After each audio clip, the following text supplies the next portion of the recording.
ప్రభువైన యేసుక్రీస్తు ప్రశస్త నామములో ప్రేక్షకులందరికీ కూడా నా హృదయపూర్వక వందనములు. ఈ వీడియో వీక్షిస్తున్న సహోదరి సోదరులందరూ కూడా దయతో మీరు బైబిల్ చూడకుండా ఈ ప్రసంగాలు వినొద్దని ప్రభువుని మనవి. మీరు వాక్యాన్ని నేర్చుకోవాలి, ఖచ్చితమైన బోధ తెలియాలి, సత్యవాక్యం తెలియాలి అంటే ఈ వీడియోలో వచ్చే ప్రసంగాలు ఖచ్చితంగా మీరు బైబిల్ చూసి వినవలసిందిగా ప్రభుపేట మనవి. ఈరోజు అంశం ఏంటంటే, స్త్రీలు సంఘములో వాక్యమును బోధించవచ్చునా లేదా బోధించకూడదా? ఇది ఒక పెద్ద ప్రశ్న అయిపోయి దీనికి ఒక కాంట్రవర్సీ అనేది తీసుకొస్తున్నారు ఈరోజు పరిస్థితి. కాబట్టి అంశం ఏంటంటే, స్త్రీలు సంఘములలో వాక్యం బోధించవచ్చునా లేదా స్త్రీలు సంఘములో వాక్యం బోధించకూడదా అనే విషయం మీద ఈరోజు మనం లేఖనాధారం చూద్దాం. ఈ రోజుల్లో మతోన్మాదులు కానీ, బైబిల్ ఎరగిన వారు కానీ, బైబిల్ మాకు తెలుసు అని చెప్పుకున్న పండితులు కానీ వాక్యాన్ని సరిగా విభజించకుండా లేఖనాల్ని అపార్థం చేసుకునే పరిస్థితి ఈరోజు సభ్య సమాజంలో ఎక్కువగా కనబడుతూ ఉంది.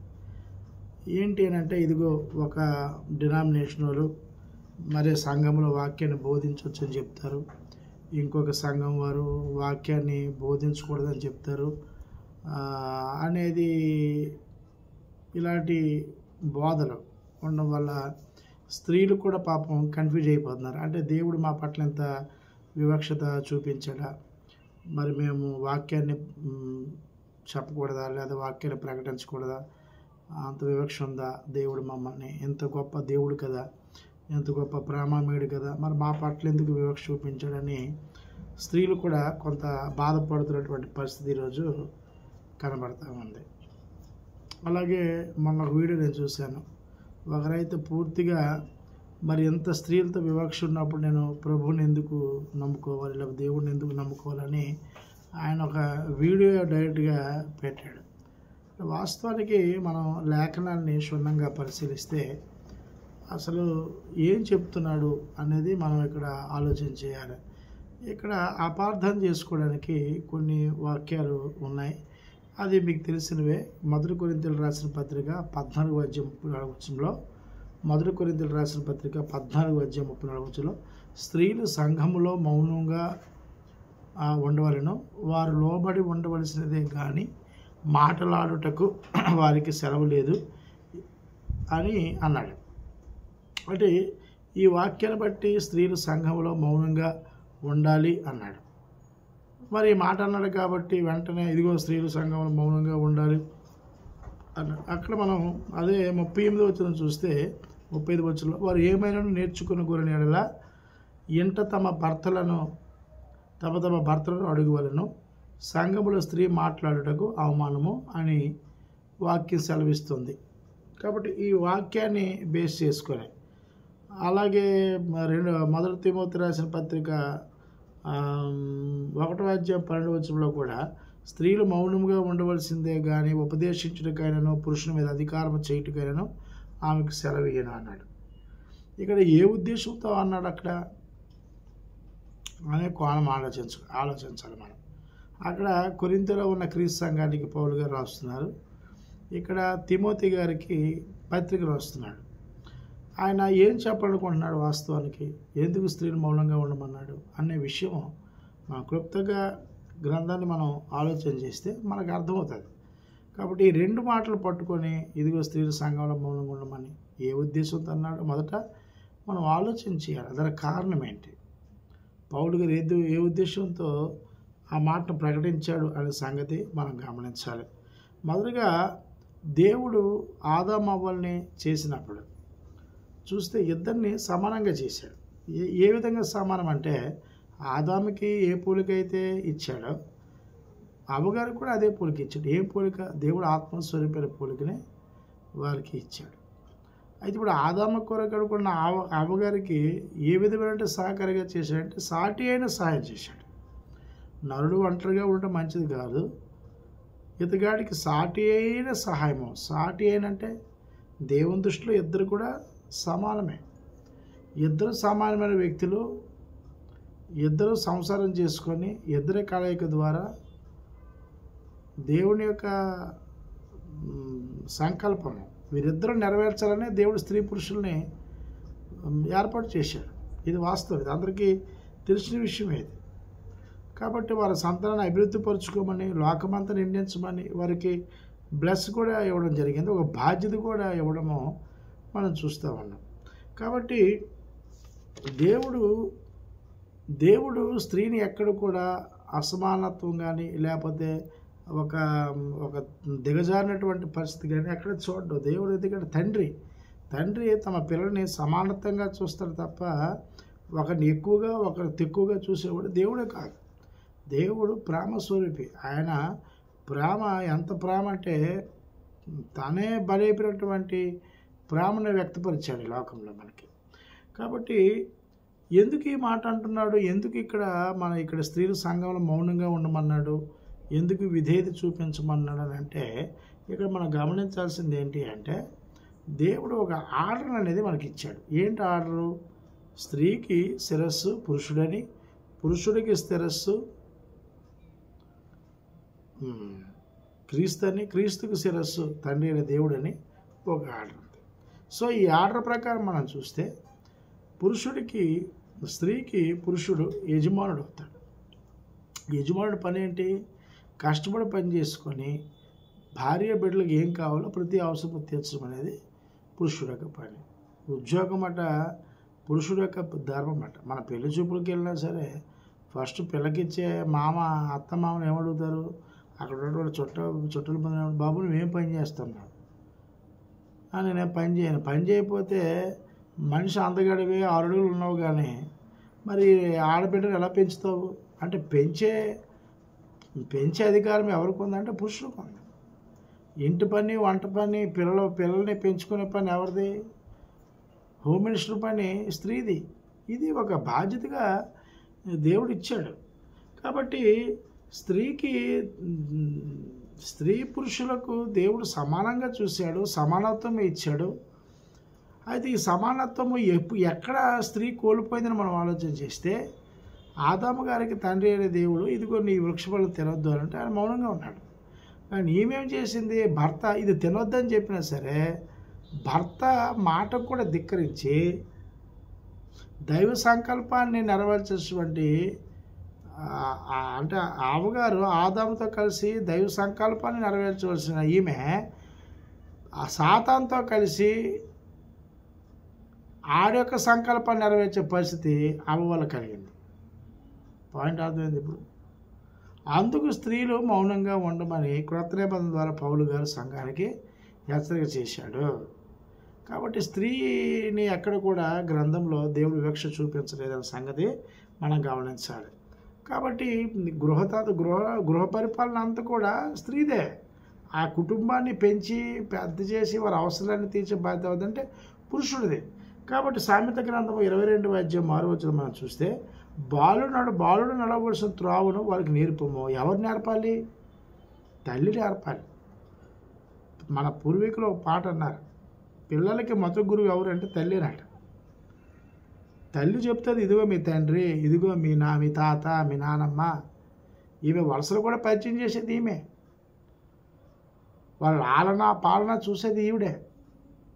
రేపు ఈవిడ ఇప్పుడు కొత్తగా ఒక పాస్టర్ గారికి పెళ్ళి అయింది. ఈమెకి బాధవచ్చు, ఇతగాడికి బాధవచ్చు. ఇప్పుడు ఈ చంటి బిడ్డ ఉంటాడు, సంఘంలోకి వస్తారు, ఈమె వాక్యం చెప్తుంది. ఇప్పుడు ఈ బిడ్డ ఆకలి అంటాడు, మరి పాలు ఎవరు పెడతారు? పాస్టర్ గారు పెడతారా? వాక్యం చెప్తూ పిల్లల్ని ఆడించగలదా? కాబట్టి ఏ కోణంలో అన్నాడు అన్న సంగతి మనం గమనించాలి. అవ్వ ఉద్దేశపూర్వకంగా ఆదాముతో కలిసి దైవ సంకల్పాన్ని నెరవేర్చినటువంటి అవ్వగారు సాతానుతో కలిసి భర్తను కూడా మోసం చేసింది. అపవాది సంకల్పాన్ని నెరవేర్చింది. అలా భ్రష్టులు అయిపోయిన పరిస్థితి కనబడతా ఉంది. కాబట్టి తండ్రి అయిన దేవుడు ఏం చేశాడంటే మరి లాభం లేదని చెప్పి ఆదాము గారికి యజమానిగా ఇచ్చాడు, లోబడమని చెప్పాడు. స్త్రీకి ఏం చెప్పాడంటే అతను నేను వెళ్తాడమ్మా అన్నాడు. అది మీకు తెలిసిన విషయం. కాబట్టి బాలుడు నడవలసిన త్రోవ వాళ్ళకి నేర్పం. ఎవరు నేర్పాలి? తల్లే నేర్పుతుంది ముందు పిల్లలకి. తండ్రి కంటే తల్లి దగ్గరే ఎక్కువ ఉంటారు పిల్లలు. ఇప్పుడు మా పాప ఉంది, నా భార్యే ప్రార్థన మా పాపకు నేర్పుతుంది, ఆలనా పాలన అంతా ఆవిడే చూస్తుంది. కేవలం మా పాపకి తనకి ఏది అవసరం నాకు చెప్తే నేను తీసుకెళ్ళిస్తూ ఉంటాను. అలాగే 1 తిమోతి రాసిన పత్రిక 5:14 చూస్తే, 1 తిమోతి రాసిన పత్రిక 5:14 చూస్తే, కాబట్టి యవన స్త్రీలు వివాహం చేసుకొని పిల్లలకని గృహ పరిపాలన జరిగించచ్చు నిందించుటకు విరోధికి అవకాశం ఇవ్వకుండా వాళ్ళని కోరుచున్నాము. అంటే కూర్చోండి, ఎవరి స్త్రీలు ఏం చేయాలంటే వివాహం చేసుకుని పిల్లలు కలిగితే పిల్లలు ఏం చేయాలి? అవసరాలు తీర్చాలి, వారిని బాగా దేవుడి జ్ఞానం చెప్పున నేర్పించాలి, దేవుని బోధన క్రీస్తు బోధన వాళ్ళు పెంచాలి. ఇక్కడ భర్త ఎంత జ్ఞానం అవుతాడో స్త్రీ కూడా అంతే జ్ఞానవంతులు అవ్వాలి. కానీ సంఘంలో మాత్రం వాక్యం ప్రకటించడానికి అవకాశం లేదు అన్నాడు. ఎందుకు లేదు అన్నాడనంటే, దేవుడు స్త్రీకి గృహ పరిపాలన తత్వం ఇచ్చాడు, పురుషుడికి సంఘ పరిపాలన చేయమని, యాజకత్వం చేయమని ఇచ్చాడు. పురుషుడు స్త్రీకి అధికారిగా ఉన్నాడు, నాయకుడిగా ఉన్నాడు, యజమానిగా ఉన్నాడు. కాబట్టి అది మీరు గమనించాలి జాగ్రత్త. అలాగే ఇదే మాట పాత నిబంధన గ్రంథంలో కూడా ఇశ్రాయేలు ఉన్నటువంటి గోత్రికులకు కూడా ఈ ఉన్నటువంటి సంతానం కూడా చెప్పాడు. అక్కడ మనకి ద్వితోపదేశకాండం 6:6 నేడు నేను నీకు ఆజ్ఞాపించు ఈ మాటలు నీ హృదయంలో ఉండవలను, నీవు నీ కుమారులను వాటిని అభ్యసింపజేసి నీ ఇంట కూర్చున్నప్పుడు, త్రావు నడుచున్నప్పుడు, లేచినప్పుడు వాటిని గూర్చి మాట్లాడవలను, సూచనగా వాటిని చేతికి కట్టుకోవాలని అన్నాడు. అంటే దేవుని మాటలన్నీ కూడా ఏం చేయాలా? హృదయంలో ఉంచుకోవాలి, నీ పిల్లలకి చెప్పాలి. కాబట్టి దేవుడు స్త్రీ పురుషుల్ని సమానంగా చేశాడు. ఒకరి మీద ప్రేమ తక్కువ, ఒకరి మీద చెడు తక్కువ లేదు. ఒకరిని మించి ఒకరు ఉండాలని దేవుడు కోరుకుంటున్నాడు. ఒకరిని మించి ఒకరు ఉండాలని దేవుడు కోరుకోవట్లేదు. ఇద్దరు దేవుని జ్ఞానంతో కాపురం చేయాలని, ఏకాభిప్రాయం ఉండాలని దేవుడు కోరుకుంటున్నాడు తప్ప ఒకరి మించి ఒకరు ఉండాలని కోరుకోవట్లేదు. ఈరోజు అనేక మంది కోరుకుంటున్నారు, మేము అన్నిట్లో స్త్రీ పురుషులతో సమానము, మాకు అన్నిట్లో హక్కు కావాలి, మాకు అన్నిట్లో పై చేయి ఉంది అని ఈరోజు స్త్రీలు అధికారులుగా దాన్ని ఏమంటారంటే అధికారం చేసే పరిస్థితి ఈరోజు సభ్య సమాజంలో కనబడుతుంది. మరి ఎందుకు అలా చేస్తారో మనకు తెలియదు. కానీ అలాగే మన 1 పేతురు పత్రిక 3:7 చూస్తే, 1 పేతురు పత్రిక 3:7 చూస్తే, అటువలనే పురుషులారా జీవమన కృప వల్ల మీ భార్యలు మీతో పాల్గొన్నారని ఎరిగి ఎక్కువ బలహీన ఘట్టమని భార్యను సన్మానించి మీ ప్రార్థనలకు అభ్యంతరము కలుగుకున్నట్లు జ్ఞానం చెప్పిన వారితో కాపురము చెయ్యడం. అంటే దేవుడి మాట అంటాడంటే ఏంటి? దేవునికి స్త్రీతోనూ పురుషునితోనూ పని ఉంది, ఇద్దరితో పని ఉంది, ఇద్దరికి సమానత్వమైన అధికారమే ఇచ్చాడు. కానీ ఒకరు ఏం చేశారంటే దేవుడిచ్చిన అధికారాన్ని ఒకరు త్రోసిపుచ్చుకున్నారు, ఒకరు దాన్ని కాపాడుకునే పరిస్థితుల్లో కూడాను భార్యతో కలిసి భర్త కూడా తప్పు చేసినటువంటి పరిస్థితి కనబడుతుంది. ఈరోజు మీరు చూడండి, డినామినేషన్లు, ఈ బాప్టిస్ట్ సంఘములు, లేకపోతే ఈ లోదన సంఘములు, కొంతమంది చర్చ్ పాస్టర్లు ఉంటారు. ఎక్కడ మీరు చూడండి, ఈ పాస్టర్ అమ్మలదే ఈ పాస్టర్ల మీద అధికారంగా ఉంటుంది. ఎక్కడ మీరు చూడండి చాలా డామినేటింగ్ ఉంటుంది. ఇలా చూస్తారు, ఇలా సైకి చేయగానే ఎతగాడు నెమ్మది ఏమంటే మన పాస్టర్ గారు ఏమనుకుంటారంట, బయటికే ఎతగాడు మగాడిలాగా ఇస్తాడు, కానీ ఈ పూర్తిగా ఈ భారత చేతిలో ఉంటాయి. వాళ్ళంతా కూడా బయటికే దైవజనులుగా కొనసాగుతారండి. పెత్తనం అంతా కూడా భారతే. కారణం ఏంటంటే వీళ్ళు నర్సుల ఉద్యోగం, టీచర్ ఉద్యోగం వీళ్ళు చేస్తుంటారు, వీళ్ళకి బళ్ళు మీద తిప్పుతుంటారు, వచ్చిన జీతంతో ఇక్కడ సేవ చేస్తుంటారు. కాబట్టి లోబడి ఉండే పరిస్థితి కనపడతా ఉంది. అంటే ఏమైపోయింది? ఆపోజిట్ అయిపోయింది అనమాట. ఎక్కువగా డామినేషన్ ఉంటుంది ఈరోజు. వీళ్ళకు చూసి సంఘంలో ఉన్న విశ్వాసులు కూడా అదే పరిస్థితి కనబరుస్తూ ఉంటారు. కాబట్టి ఇక్కడ ఏంటంటే దేవుడు ఎక్కడ కూడా స్త్రీని తక్కువ చేయలేదు.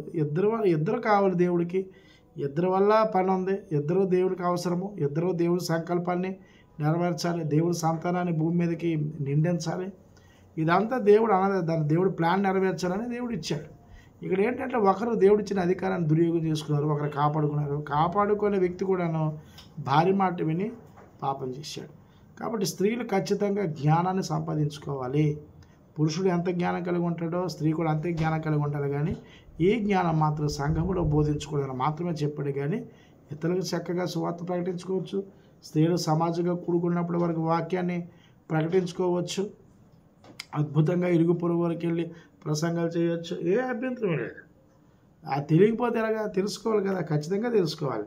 2 తిమోతి రాసిన పత్రిక 2వ అధ్యాయం 15వ వచనంలో దేవుని ఎదుట యోగ్యునిగాను సిగ్గుపడినక్కర్లేని పనివనగాను సత్యవాక్యుడు సరిగా ఉపదేశించువనగా నీవే దేవుడు కనపరచుకోండి. ఇది ఒక్కరికే కాదు, స్త్రీ పురుషులకు కూడా చెప్తున్నాడు. వాక్యం అనేది ఇరువురికి సమానత్వం కలిగి ఉండాలి. ఇద్దరికీ రావాలి వాక్యం. ఒకరికి వచ్చి ఒకరు రాకపోతే రేపు వారి స్వభావాన్ని ఎలా మార్చుకుంటారు, వారి జీవితాలు ఎలా మార్చుకుంటారు, వారి బతుకులు ఎలా మార్చుకుంటారు? ఖచ్చితంగా రావాలి.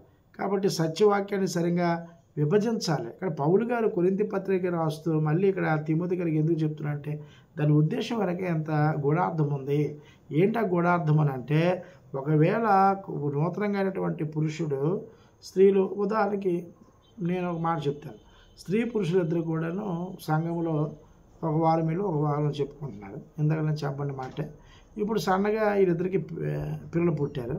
పిల్ల పుట్టిన తర్వాత ఏమో వాక్యం చెప్తున్నా బిడ్డకి పాలు కావాలి. ఇప్పుడు విడిచిపెట్టి రాలేదు కదా. ఇలాంటి పరిణామాలు కొన్ని ఉన్నాయి. కాబట్టి ఇలాంటి ఉద్దేశించి స్త్రీ సంఘంలో మౌనంగా ఉండండి అన్నారు. ఒకవేళ మీరు అనొచ్చు, ఆ పిల్లలు పెద్దోడు అయిపోయిన తర్వాత చెప్పొచ్చా? ఎంత పిల్లలు పెద్ద అయిపోయినా సరే అలా ఆకలి వేసినప్పుడు కూడా అడిగేది అమ్మానే, అమ్మ అని అడుగుతారు. ఇది మీరు దయతో మీరు గమనించాలి. లేఖన భాగంలో దేవుడు పురుషుడికి ఒక ప్రత్యేకమైనటువంటి స్థానము, స్త్రీకి ఒక ప్రత్యేకమైన స్థానం ఎందుకు ఇచ్చాడంటే బిడ్డల్ని వాక్యం ద్వారా పెంచమన్నాడు, బిడ్డల్ని క్రీస్తు బోధలో పెంచమన్నాడు. ఈ బాధ్యత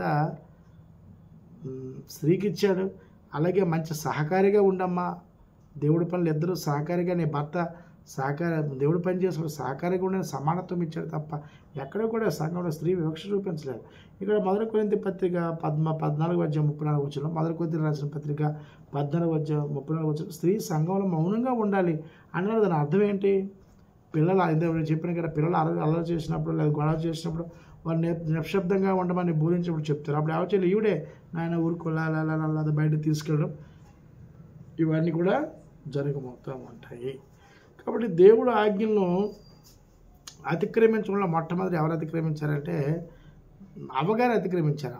ఆదం గారు కాదు, అవ్వగారే పాడైపోయారు. ఏమండి, ఈవిడ పాడైపోయింది, భర్తను కూడా పాడు చేసింది. కాబట్టి మీరు దయతో అర్థం చేసుకోండి, స్త్రీ ఎందుకు అన్నాడో మీరు అర్థం చేసుకోండి. దేవుడు స్త్రీకి సమానత్వం ఇచ్చాడు తప్ప ఎక్కడ కూడా తక్కువగా చేయలేదు. వాక్యాన్ని బ్రహ్మాండంగా ఆయమితలో ప్రకటించుకోవచ్చు, స్త్రీల కూటంలో మాట్లాడుకోవచ్చు. కానీ సమాజం అంటే ఆదివారము ఆరాధనలో ఉండేటప్పుడు దేవుడు ఒక ఆర్డర్ ఇచ్చాడు కాబట్టి అప్పుడు మాత్రం. ఇప్పుడు చాలామంది అంటారు ఏంటంటే మరీ మౌనంగా ఉండమంటే అలా ఉండిపోవాలా, రోబోలా ఉండిపోవాలా? కాదు, రోబో అయినా మాట్లాడతాను, అలాగే కాదు. మరి అలాగైతే పాటలు పాడుతున్నారు, వాక్యం చదువుతున్నారు, ప్రార్థన చేస్తున్నారు, మరి ఎక్కడ మౌనంగా ఉన్నట్టు? ఇక్కడ లేదా. మౌనం అంటే ఇలాగా స్టాచ్యూ లాగా ఉండిపోవాలి, బొమ్మలాగా. అలాగే ఎవరు అంటున్నారు? మోకరించి ప్రార్థన చేస్తున్నారు, అలాగే పాటలు పాడుతూ ఉన్నారు. పురుషులు స్త్రీలు పక్కన ఉన్నప్పుడు పాటలు పాడుతూ ఉన్నారు, అన్నీ చేస్తూ ఉన్నారు కదా, సమానతంగా ఉంది కదా. వాక్యాన్ని బోధించే విషయంలో మాత్రము పురుషుడికి మాట్లాడాడు. ఎందుకు ఇచ్చాడంటే మొదట అవ్వ పాపంలో పడి భర్తను కూడా పాపంలో పడివేసింది కాబట్టి గృహ పరిపాలన చూసుకోమ్మా, ఈయన సంఘ పరిపాలన చూసుకుంటాడని దేవుడు చెప్పడం జరిగింది. అదే మాట ఇక్కడ మనకి 1 తిమోతి రాసిన పత్రిక 2వ అధ్యాయం 11వ వచనంలో, 1 తిమోతి రాసిన పత్రిక 2వ అధ్యాయం 11, స్త్రీలు మౌనంగా ఉండి సంపూర్ణ విధేయతతో నేర్చుకునే వలను, స్త్రీలు మౌనంగా ఉండవలసిందే కానీ ఉపదేశించుటకైనను పురుషుని మీద అధికారము చేయటం ఆమెకు సరే. ఈ మాటలో ఉపదేశించక సెలవు లేదు అన్నాడు. అంటే దేవుడి మాటలు చెప్పవచ్చును కానీ సొంత పెత్తనం చేయకూడదు. పెత్తనాలు చేస్తారు ఈరోజు, సొంత నిర్ణయాలు చేయకూడదు. సొంత నిర్ణయం తీసుకుంటే ఎవరి మాటను ధిక్కరించినట్టు? దేవుడి మాటనే ధిక్కరించినట్టు. కాబట్టి అవ్వ ఈరోజు ఏం చేసిందంటే ప్రపంచ మానవ జాతినే పాపలు ముంచేసింది. దేవుడి శాపానికి గురి చేసింది. సొంత నిర్ణయం తీసుకొని తప్పు చేసింది ఆ అమ్మ. దైవ నిర్ణయంతో పని లేకుండా సొంత నిర్ణయంతో తప్పు చేసింది. కనుక స్త్రీని మౌనంగా ఉండమన్నాడు. ఇది మీరు గమనించాలి. అలాగే దేవుడు కూడాను ఆదాము అవ్వలు స్పష్టంగా ఆదాము గారికి చెప్పాడు, మీరు ఇది తినకూడదు, తింటే మీరు చనిపోతారు. కానీ అపవాది మీరు తినకూడదా అన్నాడు. మీరు తినకూడదా ముట్టకూడదు అంటే అవును మేము తినకూడదు అని అతగాడు ముట్టాడు, ఏమే తిన్నది. తిని దేవుడు భర్త చెప్పిన మాట, భర్త ద్వారా దేవుడు చెప్పిన ఆజ్ఞనే అతిక్రమించి ఈరోజు మన అందరినీ పాపలో పడేసింది. అప్పుడు ఒక ఆజ్ఞ, ఇప్పుడు 100 ఆజ్ఞలు. కాబట్టి దయతో మీరు గమనించాలి. కాబట్టి సామెత గ్రంథంలో మనం చూస్తే స్త్రీలతో సావాసం చేయొద్దు అంటాడు ఒక దగ్గర, స్త్రీలు జోలికి పోకండి అని అంటాడు. కాబట్టి ప్రసంగ గ్రంథము 7:28 ప్రసంగ గ్రంథం 7:28 అదేదనగా 1000 మంది పురుషులు నేను ఒకరు చూచిందని కానీ అంతమంది స్త్రీలు ఒకరు నేను చూడలేదు. అంటే గుణవతైన భార్య ఈ ఇతగాడికి 100 మంది స్త్రీల్లో కూడాను ఎంతోమంది పురుషులు చూసాడంటే కానీ ప్రసంగ సొలొమోను గారు ఒక మంచి ఆడదాన్ని చూడలేదని తన యొక్క విషయాన్ని వ్యక్తం చేస్తాడు ఇక్కడ మనకి. అలాగే ఆ సామెత గ్రంథం 11:22 మీకు తెలుసు, వివేకము లేని సుందర స్త్రీ పంది ముక్కున బంగారము కమ్మివాడిది అంటాడు. వివేకం అనగా ఏంటి? భయభక్తులు లేనిది. ఈరోజు అందరూ నిజంగా చెప్పండి, పురుషులు చాలా మంచివారు ఉంటారు, కానీ స్త్రీలు చూడండి ఒక్కొక్కరు ఒక్కొక్కగా తేడాగా ఉంటారు. మనం అంటాం అమ్మో దీంతో చాలా బాబు, దాంతో చాలా అని. మరి ఇలాంటి వాళ్ళు మరి వాక్యాన్ని ప్రకటించడానికి వస్తే వాళ్ళ పరిస్థితి ఏంటి? ఆ సంఘం పరిస్థితి ఏంటి? కాబట్టి గుణవంతురాల భార్య దొరికడం చాలా కష్టం ఈరోజు. కాబట్టి అందుకు స్త్రీలుని సంఘంలో మౌనంగా ఉండమన్నాడు. కొంతమంది పెద్ద పెద్ద నూళ్ళు వేసుకొని పురుషుల మీద లేచిపోతూ ఉంటారు. పబ్లిక్గా చూడరు, రోడ్డు అని చూడరు, ఇరుగుపులను చూడరు, చాలా భయంకరంగా జరుగుతూ ఉంటుంది. కాబట్టి దయతో మీరు గమనించండి, స్త్రీ సంఘంలో మౌనంగా ఉండమని ఎందుకు అన్నాడంటే పాప ప్రపంచాన్ని తీసుకొచ్చిందే అవ్వగారు. అలాగని దేవుడు ఎక్కడ కూడా వివక్ష చూపించలేదు. ఒక ఆర్డర్ని కొత్త నిబంధన మనకు తీసుకొచ్చాడు. స్త్రీకి శిరస్సు పురుషుడని, పురుషుడికి శిరస్సు క్రీస్తు అని, క్రీస్తుకి శిరస్సు తండ్రి అని దేవుడిని ఒక ఆర్డర్లో తీసుకొచ్చాడు. అలాగని దేవుడికి ఇద్దరు కావాలి, ఇద్దరు దేవుని దృష్టిలో సమానులే, ఇద్దరు దేవుడి సంకల్పాన్ని ప్లాన్ని నెరవేర్చాలి, దేవుడికి ఇద్దరు కూడా అనేక మంది పిల్లలకు కావాలని దేవుడికి ఉద్దేశం. అయితే ఇక్కడ ఏంటంటే అవ్వనేవారు పాప ప్రపంచంలోకి తీసుకొచ్చి మానవ జాతిని పడేశారు. కాబట్టి ఇది మళ్ళీ రిపీట్ అవ్వకుండా క్రొత్త నిబంధన సంఘంలో ఒక దేవుడు ఆడడం జరిగింది. పురుషుకు లోబడమ్మా ఆయన మాట వినన్నారు. అలాగని ఇద్దరు కూడా జ్ఞానం సంపాదించాలి. ఇద్దరు భార్య భర్తకి ఎంత జ్ఞానం కలిగి ఉంటాడో స్త్రీ కూడా అంతే జ్ఞానం కలిగి ఉండాలి. భార్య ఖచ్చితంగా వాక్యం ప్రకటించాలి, వాక్య ఇరుగుపులు ప్రకటించాలి, కుటుంబాన్ని ప్రకటించుకోవాలి, సమాజం కూడా వాక్యం ప్రకటించాలి. సంఘంలో మాత్రము మౌనంగా ఉండండి, అది పురుషుడు చూసుకునే విషయం చెప్పాడు. గృహ పరిపాలన కూడా చేసుకోమని చెప్పాడు. ఈరోజు స్త్రీ సంఘంలో పాటలు పాడుతూ ఉన్నారు, ప్రార్థన చేసుకుంటున్నారు, వాక్యం చదువుతూ ఉన్నారు, కానీ వాక్యం మాత్రం బోధించొద్దని చెప్పాడు. ఎందుకు? ఏమైనా మాటలు కలపచ్చేమో అని పరిశుద్ధాత్మ ముందుగా తెలుసువాడు. కాబట్టి దేవుడికి సర్వశక్తిమంతుడు, సర్వజ్ఞుడు, సర్వాంతర్యామి కాబట్టి ఆయన ఎరిగినవాడు. కాబట్టి బహుశా ధరలు ఆపేయమన్న సంగతి మీరు గమనించాలి. కాబట్టి దేవుడికి సమానం ఉంది, సమానత్వమే ఉంది. అలాగే మన గలతీయులకు రాసిన పత్రిక 3:27 చూస్తే క్రీస్తులోనికి బాప్తీసం పొందిన మీరు అందరూ క్రీస్తు ధరించుకుని ఉన్నారు అన్నాడు. మరి క్రీస్తులోకి బాప్తీసం పురుషులు పొందారు, స్త్రీలు పొందారు. మరి అంతా కూడా క్రీస్తుని ధరించుకుని ఉన్నారు. క్రీస్తు బోధ అవసరం. ఇక్కడ బాప్తీసంలో కూడా దేవుడు పక్షపాతం చూపించలేదు. అలాగే మనం మొదటి కొరింథీయులకు రాసిన పత్రిక 11:26 చూస్తే మీరు రొట్టెని పాత్రతో ఉన్నప్పుడల్లా ప్రభు వచ్చిన మనవులు ప్రచుందురు అన్నాడు.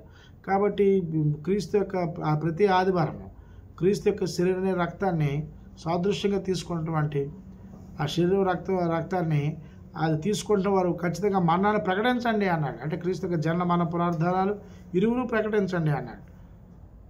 మార్కు సువార్త 16:11 మగ్దలేనే మరియ గారు ఆవిడ ఎంతోమంది ఆమె నిందించినప్పుడు కూడా ఆయన క్రీస్తు యొక్క సువార్తని లోకంలోకి వెళ్ళి ప్రకటించింది. అలాగే అపోస్తల కార్యము 18:24-26 అకుల ప్రిస్కిల్ల గారు భార్య భర్తతో కలిసి సమానతంగా లోకంలోకి వెళ్ళి సువార్త ప్రకటించింది. ఆమె ఏమండి భర్త సమానంగా పనిచేసింది ఆవిడ. అలాగే మొదటి పేతురు 5:13 ఒక మాట ఉంటుంది, బబులోనులో మీ వలె నేను ఏర్పరచబడిన ఆమెయు అని ఉంటుంది. అలాగే 2 యోహాను రాసిన పత్రిక 1:1 పెద్దనైనా నేను ఏర్పరచబడిన అమ్మగారికి అని ఉంటుంది.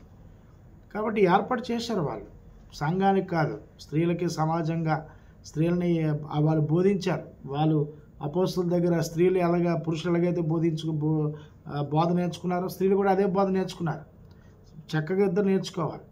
కానీ సంఘంలో మాత్రం వాక్యం మాత్రం స్త్రీకి చెప్పొద్దని అన్నాడు. కారణం ఏంటంటే, రీజన్ ఏంటంటే దానికి గృహ పరిపాలన ఇక్కడ ఒక ఆర్డర్ ఇవ్వడం జరిగింది, పురుషులకు ఒక ఆర్డర్ ఇవ్వడం జరిగింది. మరి స్త్రీలు పాడుతున్నారు, ప్రార్థన చేస్తున్నారు, వాక్యం చదువుతున్నారు, ప్రభు రొట్టె తింటున్నారు, బయటికి వెళ్ళి సువార్త ప్రకటిస్తున్నారు.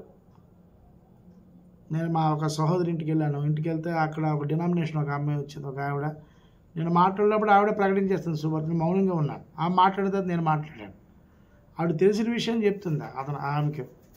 మౌనంగా అంతా చక్కగా చెప్పింది. కానీ సంఘంలో వాక్యం మాత్రం ప్రకటించవద్దు అని ఎందుకు చెప్పాడంటే, పాప ప్రపంచంలో మొట్టమొదటి నెట్టింది అవ్వగారు. అలాగే ఇంకా మనం చూస్తే అబ్రహాం గతల భార్య శారా గారు, దేవుడు వాగ్దానం ఇచ్చాడు మీకు సంతానం ఇస్తారని. కానీ ఏం చేసింది? దేవుడి మాటనే ధిక్కరించి హాగర్ని తెచ్చి పెళ్లి చేసింది. ఈరోజు చూడండి, మన ముస్లిం సోదరులు మనం కొట్టుకొని చూస్తున్నాము. ప్రపంచమంతా యుద్ధాలు జరగడం, ఇద్దరు అన్నదమ్ములు కొట్టుకొని చూస్తున్నాం మనం. ఈరోజు దానికి కారణం ఏంటి? ఆమె చేసిన పొరపాటే కదా. ఆమె చేసిన పొరపాటు కదా. దేవుడు ఇస్తామని చెప్పి తొందరపాటు, దేవుని మాటకి ఇలాంటి పరిణామాలు ఉన్నాయి కాబట్టి దేవుడు ఇచ్చాడు తప్ప స్త్రీకి ఎక్కడ పక్షపాతం దేవుడు చూడలేదు. సాటి అయిన సహాయం అన్నాడు. ఆదాముకు స్త్రీ సాటి అయిన సహాయం. నా భార్య కూడా నాకు సాటి అయిన సహాయం. నా దేవుని పని అంతట్లో కూడా ఆమె మంచి సహకారంగా ఉంటారు. నేను బయటికి వెళ్ళి వాళ్ళు ప్రార్థన చేస్తారు, నా బిడ్డని దైవజ్ఞానంలో పెంచుతారు. సంఘంలో ఎవరు రాకపోయినా సహోదరు ఫోన్లు చేసి పరామర్శించి ఎందుకు అడుగుతారు స్త్రీలని.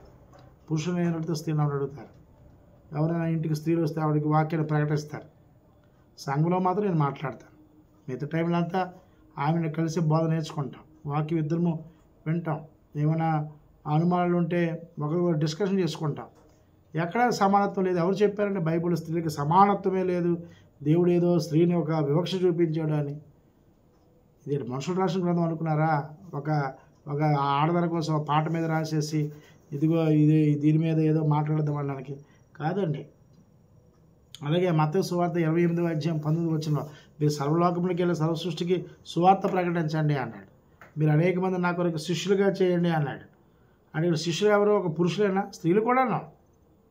క్రీస్తుని బాప్తిసం ప్రతి ఒక్కరు కూడాను యేసుప్రభుకి శిష్యురాలు అవుతారు.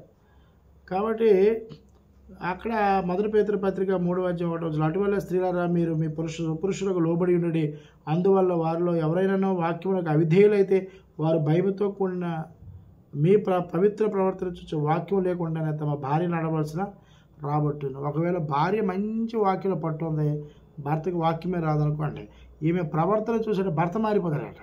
అనేది ఏంటి? బోధ భార్యకు ఉండాలి. ఆమె కూడా బైబిల్ తెలియాలి, ఆవిడకి క్రీస్తు బోధ తెలియాలి. బోధ వినడం తేలిక, రాసుకోవడం తేలిక. దాన్ని విని దాన్ని గైకొని అవలంబిస్తే మీ భర్త మారిపోతాడు. వాక్యం తెలియాలి అంటే దీని అర్థం ఏంటి? బైబిల్ నేర్చుకోండి అని అంటాడు దేవుడు, వాక్యం నేర్చుకోండి అన్నాడు. కానీ వాక్యం మాత్రం ప్రకటించండి, కానీ సంఘంలో మాత్రం బోధించకండి. మీరు గృహపరిపాలన చెప్పాడు. పాటలు పాడుతున్నా అన్నీ చేస్తారు, ఎక్కడ వివక్ష చూపిస్తున్నాడు? కాబట్టి ఫిలిప్పీయులకు రాసిన పత్రిక 4వ అధ్యాయం 3వ వచనంలో, అవును నిజమైన ఆ స్త్రీలు క్లెమెంతులోను నా ఇతర సహోదరులతోనూ సువార్త పనుల నాతో కూడా ప్రయాసపడిన వారు కనుక వారికి సహాయం చేయమని నిన్ను వేడుకొడుచున్నాను. ఆ సహకారుల పేరు జీవగ్రంథం ముందు రాబడి. పౌలు గారు అన్నారు, ఫిలిస్తీ సంఘంలో క్రీస్తు సంఘం రాస్తున్నారు, సువార్త పనుల సహకార స్త్రీలు ఉన్నారు, వారి పేరు జీవగ్రంథంలో రాయబడి ఉన్నవేని అంటున్నాడు. కాబట్టి దేవుడి పనిలో నాతో పాటు కొంతమంది మా స్థానిక సంఘంలో శ్రమించండి. దేవుని స్థానిక సంఘంలో ఉన్న దేవుడి పిల్లలు నాతో పాటు స్త్రీలు కొంతమంది వాళ్ళు నాతో పాటు కలిసి పనిచేస్తారు. నేను వాళ్ళకి ఎప్పుడూ మెచ్చుకుంటామంట. అంతేందుకు పాత నిబంధనలో దెబోరా గారు ఉన్నారు, మంచి ప్రవక్తనే. మరి ఆవిడ దేవుడి మాటలు ప్రకటించినట్టు మనకు కనబడతా ఉంది. కాబట్టి బైబిల్లో ఎక్కడ కూడా దేవుడు స్త్రీని వివక్ష చూపించలేదు. ఇది మీరు దయతో గమనించాలి. సంఘంలో మాత్రం మాట్లాడదు. ఎందుకు మాట్లాడుతున్నాడు ఈ విషయాన్ని అంటే, పాప ప్రపంచాన్ని తీసుకొచ్చిందే అవ్వ. తొందరపడి హాగర్ని పెళ్లి చేసింది శారన్న. కాబట్టి ఇలా పరిణామాలు భవిష్యత్తులో అవి తొట్టులో పోకుండా, అమ్మ స్త్రీ ఇదిగో చక్కగా నీ భర్తతో నువ్వు కూడా వాక్యం నేర్చుకో, గాని సంఘంలో బోధించుకో, నీ పిల్లల్ని పెంచు, నీ ఇరుగుపొరుగు అని చెప్పు, బయటికి వెళ్ళినప్పుడు నీ భర్తతో నువ్వు కూడా సువార్త ప్రకటించు అని ఒక నియమాన్ని ఉంచాడు. కాబట్టి ఈరోజు సంఘంలో మేము మాట్లాడకూడదంటే ఎలా మాట్లాడతావు? నీకు పెళ్ళయింది, చెండు పెట్టి పడతాడు, వాళ్ళకి ఆకలేసింది పాలు పెట్టాలి, వాడు వాక్యం మధ్యలో ఆపేసి పడతావా? కాబట్టి ఒక ఒక పద్ధతి, ఒక ఒక ప్లాన్ అనేది దేవుడు ఇచ్చాడు. దానిలో మనం కొనసాగాలి. బైబిల్ ఎలా ఉందో మనం దాన్ని నేర్చుకోవాలి తప్ప స్త్రీని ఎక్కడ కూడా నా తండ్రి అయిన దేవుడు వివక్ష చూపించలేదన్న సంగతి నా తోటి నా ముద్దు చెల్లెళ్ళు, నా అక్క చెల్లెళ్ళు అర్థం చేసుకోండి. దేవుడు మంచివాడు. దేవుడు అద్భుతంగా మీకు జ్ఞానాన్ని ఇచ్చాడు. అసలు మీకున్నటువంటి సహనము, ఓర్పు పురుషుడు ఉండదు. అందుకే మీకు ఆ గృహ పరిపాలన అనేది మీకు ఇచ్చాడు. మీరు తెల్లవారు వేగుగల 3 గంటలు లెగ్గలరు, పురుషులు లెగలేడు. వేగు లేచి మీరు కల్లాపు వేయగలరు, మాకు టీ ఇవ్వగలరు, బట్ట తగ్గలరు, మీ పిల్లలకి లేపగలరు, వాళ్ళు స్నానం చేయగలరు, స్కూల్కి పంపించగలరు, మళ్ళీ వంటలో బిజీ అయిపోతారు. ఏ చుట్టం ఏ బంధు వచ్చినా గుడ్డు చాకరీ చేయగలరు. అది మీరే, పురుషులు చేయలేరు. దేవుడు మిమ్మల్ని సమానత్వం ఉంచాడు. ఒక సంఘంలో మీరు చక్కగా పాటలు పాడుతున్నారు, వాక్యము చదువుతున్నారు, ప్రార్థన చేస్తున్నారు, క్రీస్తు ప్రభు బలిలో కూడా సమానత్వం కలిగి ఉన్నారు, క్రీస్తులో బాప్తీసం పొందారు, ఇతరులకి సువార్త ప్రకటిస్తున్నారు. ఒక సంఘ విషయంలో మాత్రం ఒక ఆర్డర్ అనేది ఇచ్చాడు, అంతే తప్ప మరి పురుషులు ఉంటుండగా మాత్రం సంఘంలో స్త్రీలు బోధించకూడదు. అది అవమానం. ఎందుకంటే దేవుడు ఇచ్చిన చట్టం అది. ఆ చట్టాన్ని ఇరువురు భార్యాభర్తలు గౌరవించాలి. గౌరవించి దైవ జ్ఞానం చొప్పున కాపురం చేస్తూ దేవుడి ఆజ్ఞలు పాటిస్తూ ముందుకు కొనసాగినప్పుడు దేవుడి కృప, దేవుని కనికరము, దేవుని వాత్సల్యము ఖచ్చితంగా మనం ఉంటాం. కాబట్టి దయతో ఇంకా మోర్ వీడియోస్ తెలియడానికి మీరు వీడియోని లైక్ చేయండి, షేర్ చేయండి, కామెంట్ చేయండి. ఈ వాక్యాన్ని కూడా మీరు వింటున్నారు, బైబిల్ చూసి మరి సత్యవాక్యాన్ని హృదయంలో, మనసులో నింపుకోవాల్సిందిగా పురోపడి మనవి. మీ అందరికీ నా హృదయపూర్వక వందనం.